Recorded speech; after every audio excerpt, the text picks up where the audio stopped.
करत आहे सुरुवात. सविता ताई. गुरुर्ब्रह्मा गुरुर्विष्णू गुरुर्विष्णुः गुरुर्देवो गुरुर्देवो महेश्वरा महेश्वरः गुरु गुरुः साक्षात् साक्षात् परब्रह्म परब्रह्म तस्मै तस्मै श्री श्री गुरुवे गुरवे नमः नमः। तस्मै श्री गुरुवे नमः।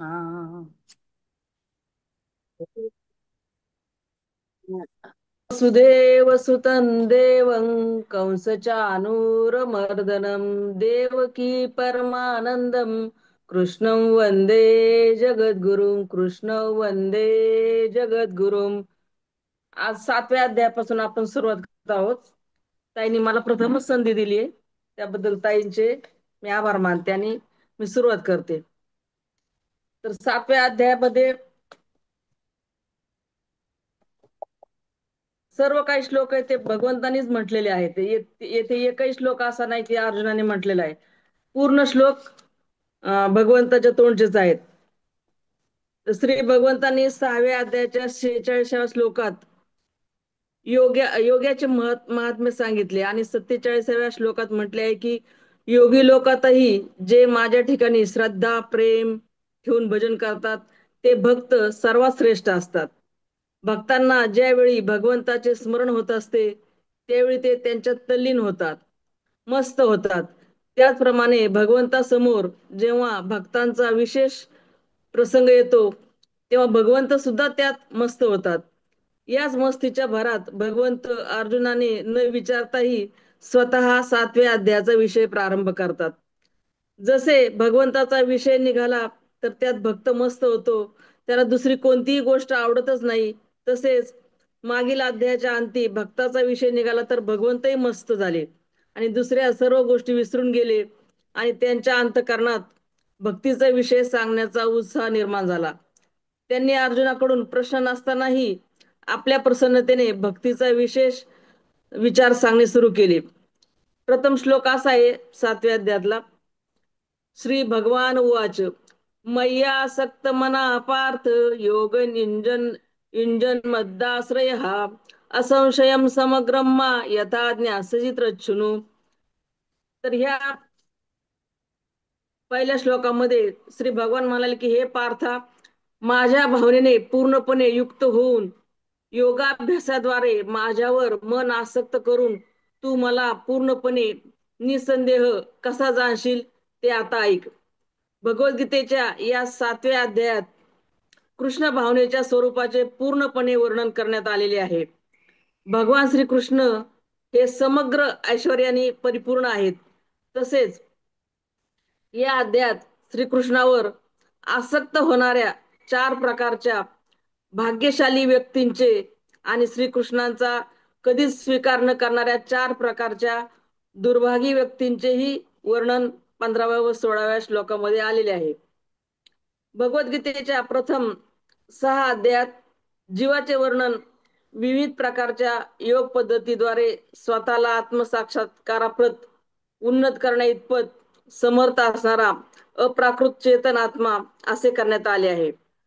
6व्या अध्यायाच्या शेवटच्या श्लोकात स्पष्टपणे सांगण्यात आले आहे की योगिनामपि सर्वेषां मद्गते नांतरात्माना श्रद्धावान भजते यो माम समेयुक्त तमा मताः. म्हणजे केवळ माझ्याशी संबंध जोडणारा भक्तियोगी सर्वश्रेष्ठ आहे. जो माझ्यावर श्रद्धा आणि विश्वास ठेवतो तो केवळ भगवंताचाच होतो.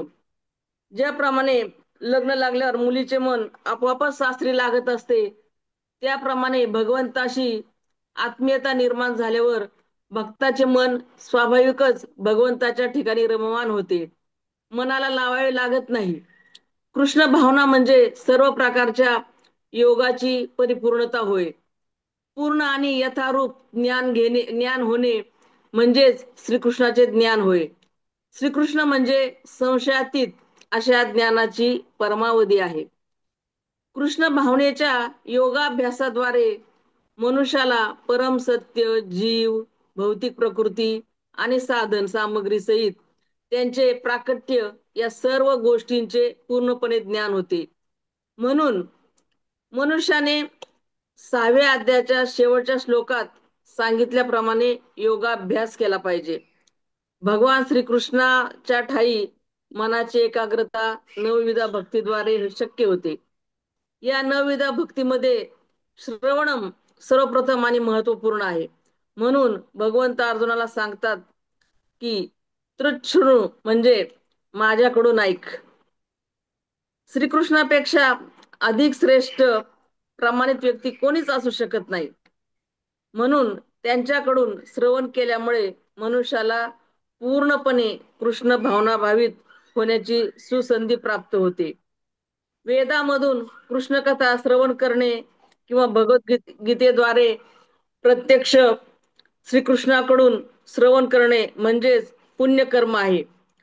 जो कृष्ण कथा श्रवण करतो त्याला प्रत्येकाच्या हृदयात स्थित असणारे भगवान श्रीकृष्ण सख्यत्वाने वागवितात आणि जो निरंतर त्यांचे श्रवण करण्यात तल्लीन झाला आहे त्या भक्ताला ते शुद्ध करतात. भक्त श्रीमद भागवतातून किंवा भगवत भक्ताकडून कृष्ण कथेचे जितके अधिक श्रवण करतो तितकी त्याची भगवत भक्तीवरील निष्ठा दृढ होते. भगवत भक्तीच्या विकासामुळे मनुष्य रज आणि तमोगुणापासून मुक्त होतो आणि यामुळेच काम आणि लोभ इत्यादीचा क्षय होतो. जेव्हा या विकृती नष्ट होतात तेव्हा भक्त सत्वावस्थेमध्ये स्थित होतो. भक्तीमुळे तो प्रसन्न होतो आणि भगवत तत्व विज्ञानाचे त्याला पूर्णपणे ज्ञान होते. याप्रमाणे भक्ती योगामुळे भौतिक आसक्ती रूपी कठीण गाठ भेदली जाते. म्हणून श्रीकृष्ण किंवा त्यांचा भक्ताकडून केवळ श्रवण केल्याने मनुष्य कृष्ण तत्व जाणू शकतो. या भक्ती भावनेने संत एकनाथ महाराज, संत तुकोबाराय, संत ज्ञानेश्वर, संत सावतामाळी, गोरा कुंभार, चोखा मेळा, जनाबाई, कानुपात्रा हे भवसागर तरुण गेले आहेत. संत मीराबाई कृष्ण भक्तीत इतकी तल्लीन होती की विषाचा प्याला सुद्धा तिचा अमृत झाला. ज्याचे मन स्वाभाविकच भगवंताकडे आकर्षित झाले आहे, जो भगवंताच्या सर्वता आश्रित झाला आहे आणि ज्याने भगवंताशी आपल्या स्वतः सिद्ध नित्ययोगाचा स्वीकार केला आहे, तो भगवंताच्या समग्र रूपाला जाणतो. सर्व काही भगवंतच आहे याचे उत्तम उदाहरण म्हणजे गोकुळातील गोपी. त्यांना सर्व ठिकाणी कृष्णच दिसत होता. त्यांनी तन मन धन कृष्णाला अर्पण केले होते. तर भगवंताचं असं म्हणणं आहे की मयासक्त मना, माझ्या ठिकाणी ज्याचे मन आसक्त झाले आहे अर्थात अधिक स्नेहामुळे ज्याचे मन स्वाभाविकच माझ्या ठिकाणी लागले आहे, चिकटले आहे, त्याला माझे स्मरण करावे लागत नाही. स्वाभाविकच माझी आठवण त्याला राहत असते आणि माझा विसर कधी पडतच नाही. असा तू माझ्या ठिकाणी मन लावणारा हो. ज्याला या लोकात शरीराचा आराम, आदर सत्कार आणि नावाच्या मोठेपणाविषयी तसेच परलोकाच्या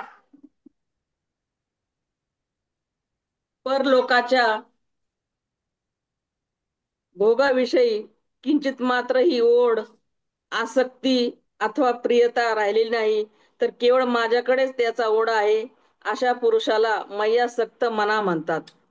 साधकाने भगवंतात मन कसे लावावे, तो मय्यासक्त मना होईल यासाठी 2 उपाय सांगितले आहेत. साधक जेव्हा खऱ्या आणि शुद्ध भावनेने भगवंतासाठीच जप ध्यान करावयास बसतो तेव्हा भगवंत त्याला आपले भजन मानतात.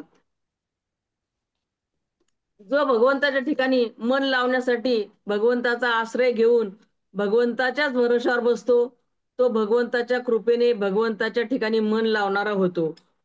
भगवंत येते आहेत, आता आहेत, आपल्यात आहेत आणि आपले आहेत.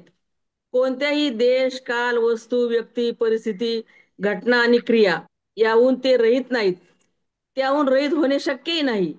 या गोष्टीला दृढतेने मानून भगवन नामात प्राणात मनात बुद्धीत शरीराच्या कणाकणात परमात्मा आहेत या भावनेची जागृती ठेवून साधकाने नाम जप केला तर साधक फारच लवकर भगवंतात मन लावणारा होऊ शकतो.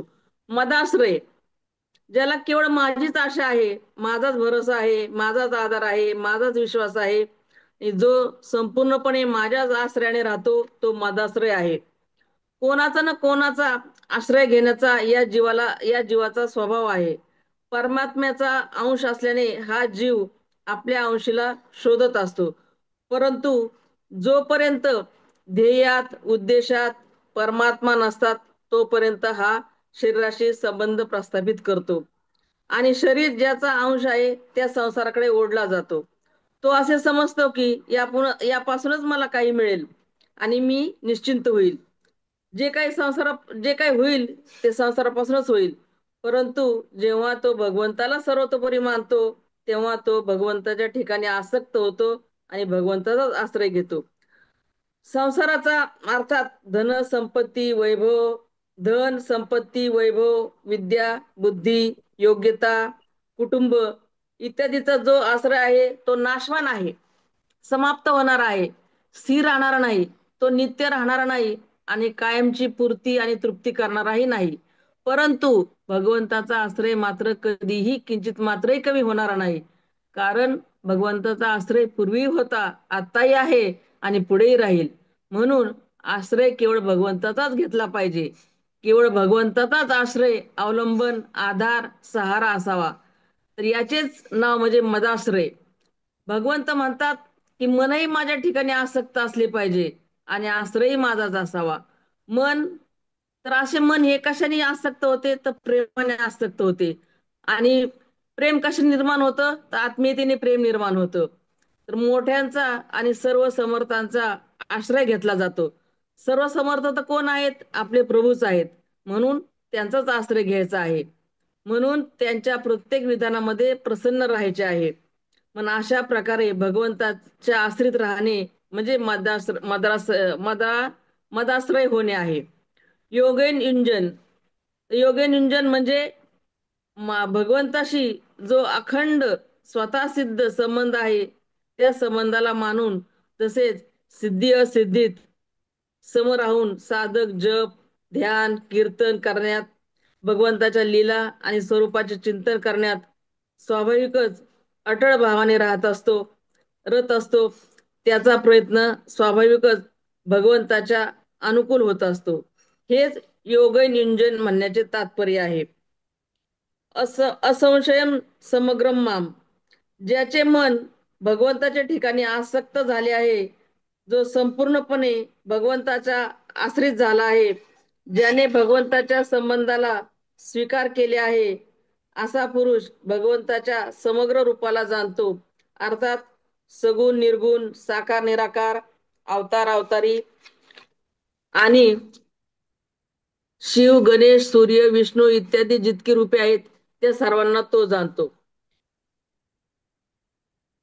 6व्या अध्यायात 47व्या श्लोकात श्रद्धावान भजते यो माम समेयुक्त तमो मतः या पदात सामान्यपणे सांगितले होते आणि येथे 7वा अध्याय आरंभ करताना यथा न्याससी तच्छृणु पदात मध्यम पुरुषाचा प्रयोग करून अर्जुनाला विशेषत्वाने सांगत आहेत की तू ज्या प्रकाराने माझ्या संपूर्ण रूपाला जाणशील तो प्रकार तू माझ्याकडून ऐक. या श्लोकात आसक्ती केवळ माझ्यातच असावी, आश्रय देखील माझाच असावा, मग योगाचा अभ्यास केला तर माझ्या समग्र रूपाला जाणून घेशील असे म्हणण्यात भगवंताचे तात्पर्य हे आहे की जर मनुष्याची आसक्ती भोगामध्ये असेल आणि आश्रय रुपये पैसे कुटुंब इत्यादीचा असेल तर कर्मयोग ज्ञानयोग ध्यानयोग इत्यादी कोणत्याही योगाचा अभ्यास केला तरी मला तो जाणू शकत नाही. माझ्या समग्र रूपाला जाणण्यासाठी तर माझ्याच ठिकाणी प्रेम असावे लागते आणि माझाच आश्रय असावा लागतो. माझ्यापासून कोणत्याही कार्याच्या पूर्तीची इच्छा नसली पाहिजे असे झाले पाहिजे आणि असे होता कामा नये की कामनेचा त्याग करून भगवंत जे करू इच्छितात तेच झाले पाहिजे आणि भगवंत जे करू इच्छित नाहीत ते होता कामा नये. या भावनेने जो केवळ माझा आश्रय घेतो ते म्हणतात की तू मयासक्त म्हणा आणि मदाश्रय हो. परमात्म्याशी वास्तविक संबंधाचे नाव योगम आहे आणि या संबंधाला अखंड भावनेने मानण्याचे नाव इंजन आहे. तात्पर्य मन, बुद्धी, इंद्रिये इत्यादीशी संबंध मानून आपल्या ठिकाणी मी रूपाने जे एक व्यक्तित्व मानून घेतले आहे त्याला न मानता परमात्म्याशी जी आपली वास्तविक अभिन्नता असते याचा अनुभव करीत राहावा.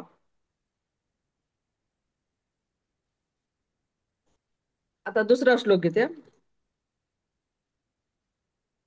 पहिल्या श्लोकात भगवंतांनी अर्जुनाला म्हटले होते की तू माझ्या समग्र रूपाला कसा जाणशील ते ऐक. आता भगवंत पुढील श्लोकात ते ऐकविण्याची प्रतिज्ञा करतात. ज्ञानंतेहन सविज्ञानमिदं वक्ष्याम्य शेषतः यज्ञात्वा ज्ञेह भूयोन्य ज्ञातम ज्ञातवेयम वशिष्यते. प्रत्यक्ष ज्ञान आणि दिव्य ज्ञान हे दोन्ही प्रकारचे ज्ञान मी तुला पूर्णपणे सांगतो. हे जाणल्यावर तुला आणखी काही जाणाव्याचे शिल्लक राहणार नाही. अर्जुन हा श्रीकृष्णाचा अंतरंग भक्त आणि सखा होता.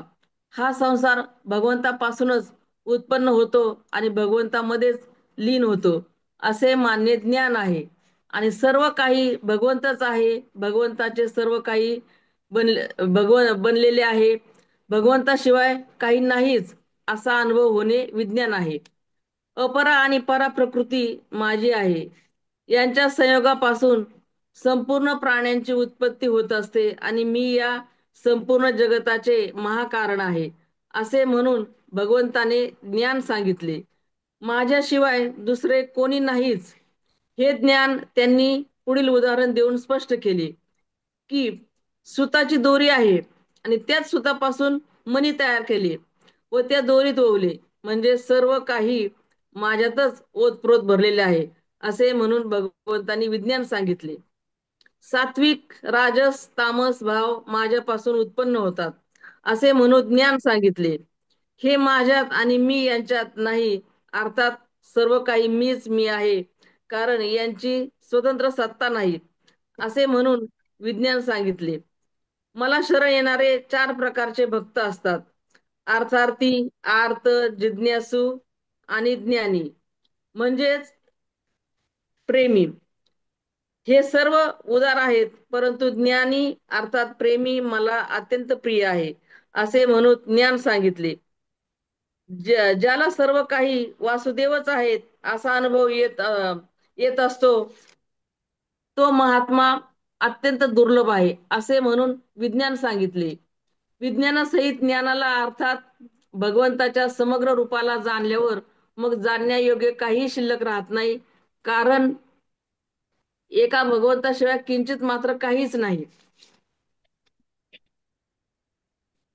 भगवंत म्हणतात की हे बंधू अर्जुन, आता मी विज्ञानासहित ज्ञान सांगेन.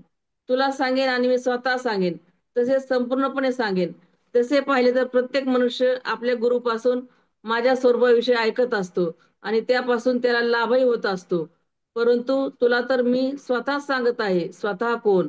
जो समग्र परमात्मा आहे तो मी स्वतः.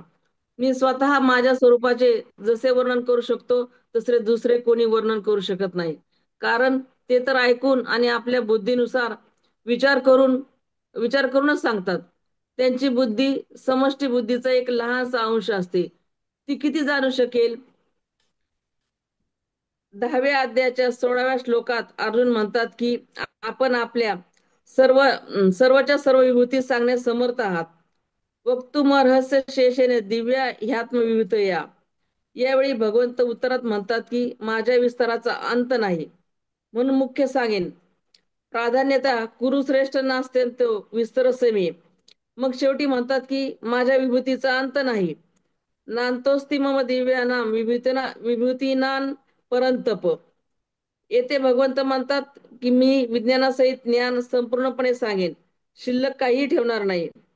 अशेषतः याचे तात्पर्य हे समजावे, जाणणे काही शिल्लक राहणार नाही. 10व्या अध्यायात विभूती आणि योगाविषयी असा उल्लेख आला आहे की भगवंताच्या विभूतींचा आणि योगाचा अंत लागत नाही. अभिप्राय असा आहे की विभूतीचा अर्थात भगवंताच्या ज्या वेगवेगळ्या शक्ती आहेत त्यांचा आणि भगवंताच्या योगाचा अर्थात सामर्थ्य, ऐश्वर यांचा अंत लागत नाही. सगुण भगवंताचा जो प्रभाव आहे, ऐश्वर आहे, त्याचा अंत लागत नाही. जर अंतच लागत नाही तर त्याला जाणून घेणे बुद्धीच्या आवाक्या बाहेरचे काम आहे. परंतु जे वास्तविक तत्व असते त्याला मनुष्य सुगमतेने समजू शकतो. जसे सोन्याचे दागिने किती होतात याला मनुष्य जाणू शकत नाही, कारण दागिन्याचा अंत नाही. परंतु त्या दागिन्यात तत्वाच्या दृष्टीने एक सोनेच आहे. 10व्या अध्यायाच्या दुसऱ्या श्लोकात भगवंतांनी म्हटले आहे की माझ्या प्रगट होण्याला देवता आणि महर्षी जाणत नाही.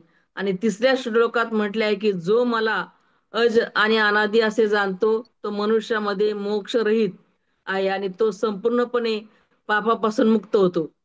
तेव्हा ज्याला देवता आणि महर्षी जाणत नाही त्याला मनुष्य जाणेल हे कसे शक्य आहे? भगवंत अज आणि अनादी आहेत असे दृढतेने मानणेच जाणणे आहे. मनुष्य भगवंताला अज आणि अनादी मानू शकतो, परंतु जसे बालक आपल्या आईच्या लग्नाची वरात पाहू शकत नाही, तसेच सर्व प्राण्यांचा आदी तसेच स्वयं अनादी अशा भगवंताला देवता, ऋषी, महर्षी, तत्वज्ञ, जीवनमुक्त इत्यादी जाणू शकत नाही. त्याचप्रमाणे भगवंताचे अवतार घेणे, लीला, ऐश्वर यांना कोणीही जाणू शकत नाही, कारण ते अपार आहेत, अगाध आहेत, अनंत आहेत. परंतु त्यांना तत्वाच्या दृष्टीने तर जाणू शकतो. परमात्म तत्वाला जाणण्यासाठी ज्ञानयोगात जाणण्याची प्रधानता असते आणि भक्तियोगात मानण्याची प्रधानता असते. जी वास्तविक मान्यता असते ती फार दृढ असते, तिच्यात कोणीही ढवळाढवळ करू शकत नाही. अर्थात मानणारा जोपर्यंत आपल्या मान्यतेचा त्याग करीत नाही तोपर्यंत त्याच्या मान्यतेला कोणी दुसरा सोडू शकत नाही. ज्ञान आणि विज्ञानासंबंधी विशेष गोष्ट. संसार भगवंतापासून उत्पन्न होतो आणि त्यांच्याच ठिकाणी लीन होतो, म्हणून भगवंत या संसाराचे महाकारण आहेत असे मान्य ज्ञान आहे. भगवंताशिवाय आणखी कोणती वस्तूच नाही. सर्व काही भगवंतच आहे. स्वतः भगवंतच सर्व काही बनले आहेत असा अनुभव होणे म्हणजे विज्ञान आहे. अपरा आणि परा प्रकृती माझी आहे याच्या संयोगापासून संपूर्ण प्राण्याची उत्पत्ती होत असते. मी या संपूर्ण जगताचे महाकारण आहे असे म्हणून भगवंताने ज्ञान सांगितले आहेत. जो माझ्याशिवाय गुणांची सत्ता वेगळी मानतो तो मोहित होत असतो, परंतु जो गुणामुळे मोहित न होता, अर्थात हे गुण भगवंतापासूनच उत्पन्न होतात आणि भगवंतातच लीन होतात असे म्हणून मला शरण होतो, तो गुणमयी माया तरून जातो. असे मला शरण येणारे 4 प्रकारचे भक्त असतात. अर्थार्थी, आर्त, जिज्ञासू आणि ज्ञानी हे सर्व उदार आहेत. परंतु ज्ञानी अर्थात प्रेमी मला अत्यंत प्रिय आहे, म्हणून माझा आत्माच आहे.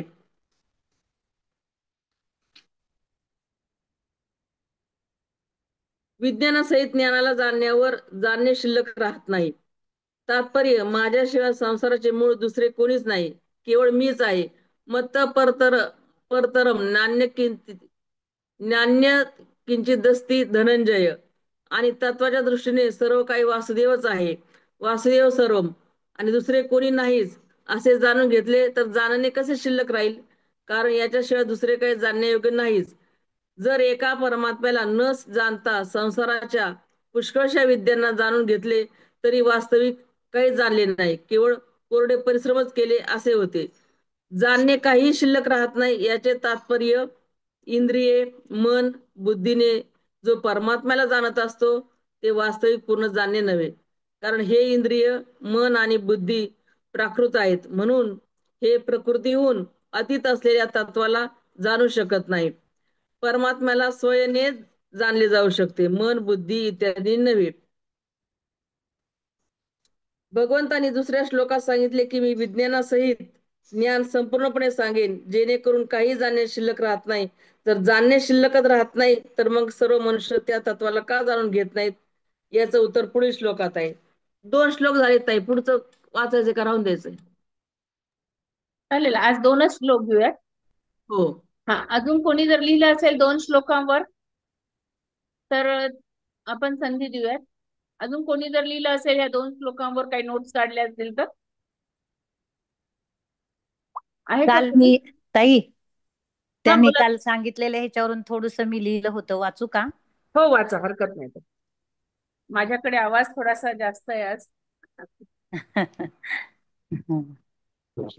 ज्या भावाने मला भक्त ताई, बसतो. हे साधक संजीवनी कोणत्या नंबरचं पुस्तक आहे? म्हणजे 7 नंबर, 4 नंबर असं सात काय लिहिलेलं असतं त्याच्यावर? 7 नंबर आहे. अच्छा, त्याच्यातनं मग पॉइंट्स काढायचे असं असतं का हे? हो, म्हणजे आपण म्हणजे आपलं स्वतःला सुचत नाही म्हणून त्याचा आधार घ्यायचा ना लिहिण्यासाठी. अच्छा अच्छा अच्छा. माझ्याजवळ नाही, मी ते विचारायसाठीच विचारलं तुम्हाला फोन चालू करून. ओके. नाही, मी आणले ते मागच्या वर्षीच आणले परीक्षेमुळेच. परिशिष्ट परिशिष्ट लिहिलंय का त्याच्यावर कंसामध्ये? हो, परिशिष्ट सहित. हे पहा माझ्याकडं दिसतंय का तुम्हाला? पहा बरं. हो दिसतंय. आणि त्याच्यावर 7 लिहिलंय का समोर? हे काय 7 इथं? 7 लिहिलंय का? अच्छा. हो. तेच Amazon वर तसं दिसत आहे, पण आम्हाला कळत नाही अकाउंट मी मागवायचं लिंक म्हणून मी विचार. लिंक पाठवते तुम्हाला. तुम्हाला हा हा, हा डायरेक्ट तुम्हाला चालेल पाठवता येईल. चालेल चालेल. आता आपण सध्या ऐकूयात पुढचं. हो हो हो हा हो. हा. चला सरिता ताई. हा, जय श्री कृष्ण ताई, नमस्कार. नमस्कार ताई, सुरू करा. ज्या भावाने मला भक्त बसतो, त्याप्रमाणे मी भक्ताशी समरस होतो. आपल्या मनातील काम, क्रोध, मद, मत्सर हे सर्व निघून जाण्यासाठी भगवंताचे स्मरण केले पाहिजे. आपली इष्टदेवतेचे स्मरण सतत केले पाहिजे. आपलं मन भगवंताकडे सतत गेलं तर क्षणातच दर्शन होते. जसं आपण मनात आठवलं की आज मी वैकुंठात आहे, आज मी वैकुंठात गेलो, मला देवाने दर्शन दिलं, असं जरी आपण मनात आणलं तर साक्षात वैकुंठ आपल्या डोळ्यासमोर उभा राहिल्याशिवाय राहणार नाही. आपल्याला सतत मनामध्ये जे आठवतं ते स्वप्नात सुद्धा दिसतं. भगवंताला अनेक नात्याने संबोधता येते, जसे मित्र, पिता, बाप, माय, बहीण, भाऊ अशा नाना नात्याने आपण आळवू शकतो. जसा संबंध जोडू तसे भगवंत आपल्याशी नाते जोडतात आणि कृपा आशीर्वादाने आपलं सर्व कार्य पार पाडल्या जाते. आणि संसारातील जी आसक्ती आहे ती दूर केली पाहिजे. सतत आसक्ती धरून जर आपण परमार्थ करत गेलो तर तो साध्य होत नाही.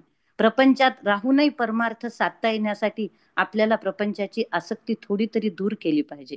आत्मा आणि परमात्मा एक होण्यास वेळ लागत नाही. जेव्हा प्रपंच आणि परमार्थ एकरूप होऊन जातात, प्रपंच करता करताच आपण जर म्हणत गेलो की हा माझा कृष्ण जेवतोय, हा माझा राम येतोय, असं जरी आपण मनात आणलं तरी ते भगवंतापर्यंत ते भावना पोहोचल्याशिवाय राहत नाही. जे उत्पन्न होणार आहे ते कधीतरी नाश पावणारच आहे. तेव्हा कोणत्याही विषयाची आसक्ती धरू नये. ज्याची संसारात आसक्ती आहे तो माझ्याशी एकरूप होऊ शकणार नाही असे भगवंत म्हणतात. पण संसारात राहूनही भगवंताशी एकरूप होतो तो खरा भक्त समजला जातो.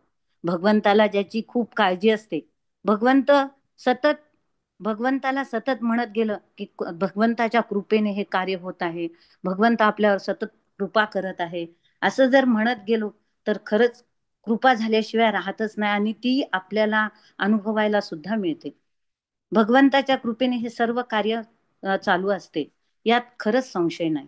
भगवंत माझा आणि मी भगवंताचा असे भक्त जेव्हा मानतो तेव्हा भगवत प्राप्ती व्हायला जास्त वेळ लागत नाही. कोणाचा आश्रय घेण्यापेक्षा भगवंताचा आश्रय घेऊन चालले पाहिजे. जे आहे ते भगवंताचे, जे दिलेलं आहे ते भगवंतांनी दिलेलं आहे आणि जे आपण करतोय तो भगवंतच करतोय असे जर आपण म्हणत गेलो तर भगवंताची कृपा झाल्याशिवाय राहणार नाही. आणि यामध्ये शांती, समाधान, सुखही मिळते. संसाराचे संबंध कधीही तुटू शकतात पण भगवंताचे संबंध जोडले तर ते कधीच तुटत नाही. ते आपण त्यामध्ये तल्लीन होऊन समरस होऊन खरा आणि त्यातूनच खरा भक्त समजला जातो. भगवंताशी एकरूप होण्यासाठी मनाची तयारी करावी लागते. मनात आले आणि आपण असं करायलाच पाहिजे, आज आपल्याला मनात आले की आपण आज क्लास जॉईन केला पाहिजे, तर खरंच बरोबर होते आणि ते भगवंत आपल्याकडून करून घेतात आणि बुद्धी आपल्याला प्राप्त करून देतात. आज भगवंताची एकरूप होण्यास एक नामस्मरण एकच महत्वाचं साधन आहे असे मला वाटते. धन्यवाद ताई. छान ताई, थोडक्यात पण छान सांगितलं अगदी. सुचिताताई? हा बोलत आहे. अजून आहे कोणी सांगणार? हो हो, हा बोला. निशा कुलकर्णी. हा मी पण काढले थोडेसे नोट्स हो, दुसऱ्या आणि हरकत तिसऱ्या. नाही, ते हरकत नाही. हा. करू का वाचन? हो हो, सुरू करा. 7वा अध्याय थोडस थोडक्यात आपण 4-5 ओळीमध्ये सार पाहणार आहोत त्याच. जळी स्थळी काष्ठी पाषाणी सर्व ठिकाणी एकच भगवत तत्व व्याप्त आहे. जो भक्त कोणत्या तरी रीतीने आपल्या मनाला तदाकार बनवितो, मग कोणी नाम घेत असेल, कोणी भजन गात, कोणी ध्यान करत, कोणी पारायण वाचन, अशा वेगवेगळ्या प्रकारांनी आपण भगवंताच्या अशा वेगवेगळ्या सतत अनुसंधानात राहण्याचा प्रयत्न करतो, तो भक्त भगवंताला फार आवडतो, असे स्वतः भगवंतांनी 6व्या अध्यायाच्या शेवटी सांगितले आहे. आता भक्ताने भगवताकार बुद्धी कशी बनवावी हे ज्ञान विज्ञानासहित सांगण्याच्या हेतूने 7वा अध्याय सुरू होत आहे. भगवत कृपा प्राप्त होण्यासाठी सतत भगवंताच्या ठिकाणी आसक्ती असणे व सतत भगवंताचाच आश्रय घेणे मानणे हे 2 गुण भक्तांच्या ठिकाणी असायला पाहिजे. कसे ते भगवंत पहिल्या श्लोकात सांगतात. श्लोक क्रमांक 2. मी तुला जे विज्ञानासहित तत्वज्ञान संपूर्ण सांगेन, जे जाणल्यानंतर या लोकामध्ये जाणण्यास योग्य असे काहीच राहणार नाही. परमतत्व परमात्म्याला जाणणे हे ज्ञान होय. आपल्याला भौतिक जगतातील बरीच माहिती असते. वेगवेगळ्या विषयातील माहिती आपण वेगवेगळ्या माध्यमाने सतत प्राप्त करण्याचा प्रयत्न करतो, परंतु ते काही सत्य स्वरूपाचे ज्ञान नाही, केवळ माहितीच आहे. परंतु परमात्म तत्वाची ओळख करून घेणे हे ज्ञान होय. भगवंताच्या निर्गुण निराकार तत्वाचा जो प्रभाव, महात्म्य आणि रहस्य यासह जे यथार्थ ज्ञान आहे त्याला ज्ञान असे म्हणतात. तसेच त्यांच्या सगुण निराकार व दिव्य साकार तत्वाची लीला, रहस्य, गुण, महत्व व प्रभाव यासह असणाऱ्या यथार्थ ज्ञानाचे नाव विज्ञान होय. ज्ञान व विज्ञान याद्वारे भगवंताचे समग्र स्वरूप चांगल्या प्रकारे कळून येते. हे विश्व ब्रह्मांड तर भगवंताच्या समग्र स्वरूपाचा एक लहानसा अंश आहे. जेव्हा मनुष्य भगवंताचे समग्र रूप जाणून घेतो, तेव्हा स्वाभाविकपणे त्याला काहीही जाणण्यासारखे उरत नाही. श्लोक क्रमांक 3. भगवत स्वरूपाचे तात्विक ज्ञान होणे ही दुर्लभ गोष्ट आहे. पूर्व पुण्याईने ज्यांना समजते की जीव हा ब्रह्माचाच अंश असल्यामुळे व भ्रमाने संसारात पडल्यामुळे आता ब्रह्मप्राप्ती हेच त्याच्या साधनेचे अंतिम शिखर आहे, अशी माणसे त्याकरता नाना प्रकारच्या साधना प्रयत्नपूर्वक करतातही, पण त्या प्रयत्न करणाऱ्या हजारो मुमुक्षांमध्ये सर्वांनाच भगवत प्राप्तीचे ज्ञान होतेच असे नाही. ज्याच्याजवळ पूर्व पुण्य संग्रह, सत्संग, महापुरुषाची कृपा आदी भांडवल असेल त्यालाच ते ज्ञान होते. भगवत कृपेमुळे मनुष्य शरीर प्राप्त झाल्यावरही जन्मजन्मांतराच्या संस्कारामुळे भोगाबद्दल आसक्ती व भगवंताबद्दल श्रद्धा व प्रेम यांचा अभाव किंवा उणीव राहिल्यामुळे बहुतेक जण या मार्गाकडे वळत नाही.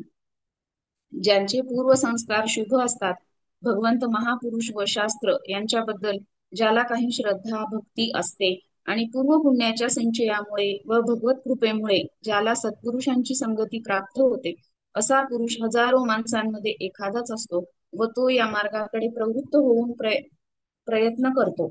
अशी तत्वाला जाणणारी खूप कमी क्वचितच आढळतात. म्हणूनच भगवंत येथे साधकाला सावधान करतात की कश्चिन माम व्यक्ती तत्वतः. समर्थ रामदास स्वामी सुद्धा दासबोधामध्ये नरदेहाचे महत्व सांगतात. नाना सुकृताचे फळ तो हा नरदेह केवळ, त्याही मध्ये भाग्य सफळ तरीच सन्मार्ग लागे. जय श्रीकृष्ण. शांत आहे, थोडक्यात पण छान सांगितलं. अजून कोणी लिहिलेलं आहे? खूप छान लिहिलं पण आहे ना. हो. अजून कोणी सांगणार आहे? ओके, 2 शब्द मी बोलते. तर रोज तुम्ही याच्यावर 1-2 तिघांचे नाव सांगा ना, म्हणजे त्यांनी तयारी करतील. हो, आज आपण ठरवूयात ते आता. हो हो. हा, म्हणजे चालेल. कारण 2 किंवा तिघांचे नाव टाकत जा ह्या बरं. लोकांनी, हो मग हो, तयारी करते ते असो. चालेल चालेल. थोडक्यात आजचा जे श्लोक आहे ह्याच्याबद्दल सांगते की पहिला जो श्लोक होता, तर याच्यामध्ये भगवंतांनी सांगितलेलं आहे की माझ्यावर मन एकाग्र कर, मय्यासक्त मना. म्हणजे काय, तर माझ्यावर पूर्णपणे मन एकाग्र कर. मग आता कसं एकाग्र करायचं याच्या बाबतीत सांगितलं आहे की भगवंत साधकाला सांगतात की हे पूर्णपणे काय आहे, तर आत्मसमर्पणाचं दार उघड केलेलं आहे. म्हणून मग भगवान सांगतात, हे अर्जुना, जर तू खरंच मला समजून घ्यायचं ठरवलं असेल तर फक्त वाचन करून जमणार नाही, चर्चा करून जमणार नाही, तर माझ्यावर पूर्णपणे मन लावून माझ्या कृपेवर आधार ठेवून योगाभ्यास कर. मनासक्त मना म्हणजे काय होतं की या शब्दात एक अद्भुत गूढ आहे. संसारात आपण जेव्हा कोणावर आसक्त होतो तेव्हा त्या व्यक्तीविषयी आपल्याला जगणं अशक्य वाटतं. म्हणजे त्या व्यक्ती जर आपल्या जीवनात नसेल तर आपल्याला ते अगदी अवघड वाटायला लागतं. तर तसंच परमेश्वर जर आपल्या याच्यामध्ये नसेल, पूर्णपणे आपल्यामध्ये जर अवतरला नसेल तर ते आपल्याला जगणं अशक्य वाटायला हवं. तसंच जर भगवंतावर मन लावलं तर तेच ईश्वर प्राप्तीचं मूळ ठरतं. भगवंत स्पष्टपणे सांगतात, मी तुला माझं संपूर्ण स्वरूप कसं कळेल ते सांगतो, पण तुला हे मनास लावावं लागेल, म्हणजे मनातून करावं लागेल. ह्या सगळ्या गोष्टी मनातून कराव्या लागतील. आता इथे मदाश्रय हा एक शब्द सांगितलेला आहे. या मदाश्रयाचा अर्थ अगदी स्पष्ट सांगितलेला आहे की स्वतःच्या शक्तीवर नाही तर भगवंताचा आधार घे, भगवंतावर विश्वास ठेव. आता यामध्ये सांगितलं की माझी ओळख करून देणारा मीच आहे, तू फक्त मला पूर्णतः स्वीकार कर, शंका मनातून काढून टाक, मीच आहे जो तुला पूर्णपणे आधार देणार आहे. दुसरा श्लोक सांगितलेला आहे बघा, की मी तुला ज्ञान आणि अनुभव देईन. म्हणजे भगवंत सांगतात अर्जुनाला की मीच आहे असा की जो तुला ज्ञान आणि अनुभव दोन्हीही देऊ शकतो. यामध्ये काय सांगितले बघा, इथे भगवंत आपल्या भूमिकेचा विस्तार करतात. ते म्हणतात, हे अर्जुना, मी तुला केवळ तत्वज्ञान सांगणार नाही तर त्याचा अनुभव सुद्धा देणार आहे. म्हणजे तत्वज्ञान तर कोणी सांगेल, पण अनुभव हे ज्याचा त्याला घ्यावा लागतो म्हणतात. पण हा अनुभव येण्यासाठी परमेश्वराची कृपाच लागते, हे मात्र खरं आहे. हे जे ज्ञान मी देतो ते संपूर्ण आहे, काहीही उरलेलं नाही. हे ज्ञान म्हणजे काय आहे नेमकं, तर मी आत्मा आहे, हा देह क्षणभंगूर आहे, प्रकृती वश आहे, ईश्वर एक आहे, तो माझ्या अंतःकरणात आहे, हे सर्व ज्ञान आहे पूर्णपणे. मग विज्ञान काय आहे, तर तो अनुभव. आपल्याला कसा अनुभव घ्यायचा आहे की आत्मा काय आहे किंवा माझं शरीर हे क्षणभंगूर कसं आहे, तर तो अनुभवातूनच आपल्याला समजणार आहे. कुठल्याही संकटकाळी मन थरथरत नाही, म्हणजे आपण स्थितप्रज्ञ होऊन जातो पूर्णपणे, की आपल्याला कशाचंच काही वाटत नाही. दुःखातही शांत राहतो, ईश्वर नजरेआड गेला नाही असं वाटतं. म्हणजे ईश्वर आपल्या समोरच आहे आणि आपण फक्त ईश्वराचे आहोत, हीच भावना दृढ होती. त्याला अनुभव असं म्हणतो आपण. म्हणजेच आपल्याला हा अनुभव जर आपल्याला येत असेल तर त्यालाच आपण ईश्वर साक्षात्कार असंही म्हणतो. आता साधक संजीवनीमध्ये यामध्ये अतिशय सुंदर विचार मांडलेले आहेत. जेव्हा आपण अनुभव येतो तेव्हा तुमचं मन आणि तुमचा शोध जो आहे हे संपूर्ण संपलेलं असतं, असं साधक संजीवनीमध्ये सांगितलेलं आहे. जणू आपण पुन्हा काहीच शिकावं लागत नाही, म्हणजे आपल्याला पुन्हा याच्या पुढे काहीच नाही आहे, याच्या पुढे आपल्याला काहीच करायचं नाही आहे, आणि तोच आपला अंतिम टप्पा असणार आहे. आता याच्यामध्ये अजून तिसरा श्लोक वाचते मी. तिसऱ्या श्लोकामध्ये त्यांनी सांगितलंय की मनुष्यानाम सहस्रेषु कश्चिद सिद्ध आहे. याच्यामध्ये तत्वज्ञान मिळवणारा फार थोडा, पण तत्वज्ञान कसं मिळवायचं आहे याच्यावर भगवंतांनी काय केलेलं आहे की थोडक्यामध्ये स्पष्टीकरण दिलेलं आहे. आता इथे तत्वज्ञान कसं मिळवायचं आहे, म्हणजे आपल्याला भगवंत विचार करायला सांगतो की कसं करायचं आहे हे. तर हजारो लोकांमध्ये क्वचित एखादा आत्मप्राप्तीचा प्रयत्न करतो. बाकीचे सगळेजण काय करतात की मला देह हवा आहे, मला माझे नातेवाईक हवे आहेत, मला माझा संसार हवा आहे, ह्याच गोष्टीचा आपण सतत विचार करतो आणि ह्याच गोष्टी आपण प्रथम देवाला मागत असतो. पण हजारामधून एखादा असा असतो जो फक्त आणि फक्त मला तू हवायस, भगवंत हवा आहे असा विचार करतो आणि त्याच मार्गाला जाण्याचा प्रयत्न करतो. आता हे ऐकून आणि तो जो माणूस प्रयत्न करतो तो काय करतो, तर खऱ्या स्वरूपाच्या ओळखायला प्रयत्न करतो की भगवंताचं खरं स्वरूप काय आहे, कसं आहे, तर तो कसा आपल्याला ओळखता येईल याचा तो प्रयत्न करत असतो. आता याच्यामध्ये तत्वज्ञान असं सांगितलेलं आहे की भगवंताला केवळ रूप लीलांनी नाही तर त्याचा सत्य सत्व सर्व व्यापकतेने त्याच्या आत्मरूपाने जाणणं हे म्हणजे भगवंत जाणणे आहे. म्हणजे आपण फक्त कृष्णाला रूपाने जाणतो किंवा रामाला फक्त रूपाने जाणतो, तर तसं नाही आहे. तर त्याच्यामधलं सत्य काय आहे, सर्व व्यापकतेने त्याचा आत्मरूपाने जाणायचं आहे की नेमकं काय आहे भगवान म्हणजे नेमकं काय आहे. कारण बहुतेक लोक साधनेपेक्षा सिद्धी सुख कीर्ती इंद्रिय भोग यामध्ये धावतात, पण जो त्याहून पलीकडे जातो, जो मी फक्त ईश्वर हवा म्हणतो, तोच खरा तत्वतः जाणणारा, असं भगवंतानी याच्यामध्ये सांगितलेलं आहे की तत्वतः जाणणारा म्हणजे काय आहे. तर कीर्ती भय लोभ इंद्रियाच्या मागे न धावता जो खरा मला जाणायला सुरुवात करतो, तोच खरं तर तत्वतः जाणणारा पुरुष हो. शेवटचा विचार याच्यामध्ये सांगितलेला असा आहे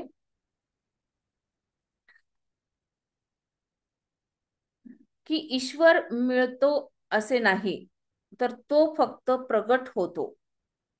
त्याच्यावर प्रेम, त्याच्यावर आश्रय, त्याचा आश्रय घेणे आणि त्याचं ध्यान करणे आणि आपल्या मनातली त्या एका सच्च्या शोधाची तहान आपण सतत चालू ठेवणे किंवा सतत आपण त्याच्या शोध कार्य सतत चालू ठेवणे, यालाच काय म्हणायचं, आपलं जिज्ञासू वृत्ती आपण सतत जागृत ठेवणे एवढं म्हणायचं. असे थोडक्यात मी याचे नोट्स काढलेले आहेत. इथेच थांबवते. अजून कोणाला बोलायचं आहे?